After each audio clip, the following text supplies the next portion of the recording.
नितीश कराड यांनी मांडली झालेल्या हल्ल्याची आपबीती। गुरुजींनी केले आरोप प्रत्यारोप। ब्युरो रिपोर्ट साहसिक न्यूज 24 वर्धा।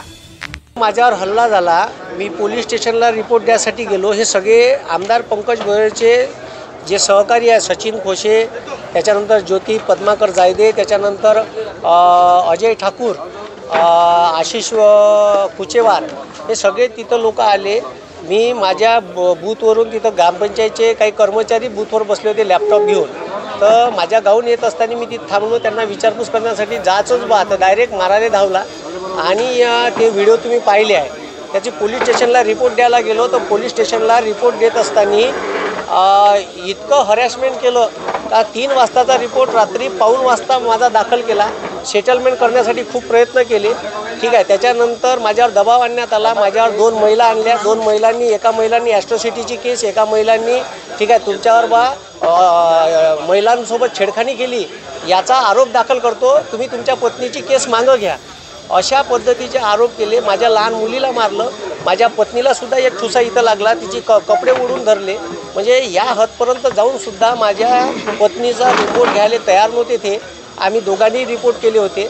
महिला, जर तुम्ही तुमच्या पत्नीचा वापस घेत असाल तरच आम्ही आमच्या महिलाचा वापस घेतो, अशा पद्धतीचा दबाव आणला। आणि शेवटी त्याच्यातले बरेचसे नावं गहाळ करायला लावले मला। त्याच्यानंतर मला आमदार पंकज भोयरचं नाव होतं त्याच्यात, तेही गहाळ करायला लावलं, ठीक आहे। आणि माझ्या पत्नीला ओढताण केली हे नका टाकू म्हणे त्याच्यात।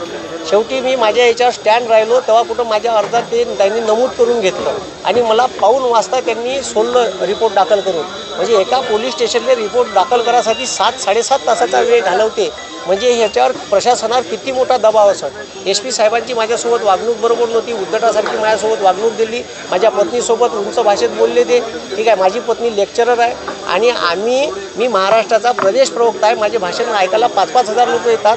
ही वागणूक प्रशासनाची बरी नाही, ठीक आहे। माझं म्हणणं एवढंच आहे की मला न्याय पाहिजे।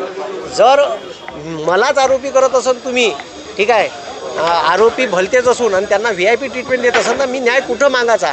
आणि जर BJP सत्ता आली तर हे असे सामान्य, म्हणजे माझ्यासारख्या लोकांचा जर तुम्ही रिपोर्ट घेत नाही तर सामान्य लोकांची का?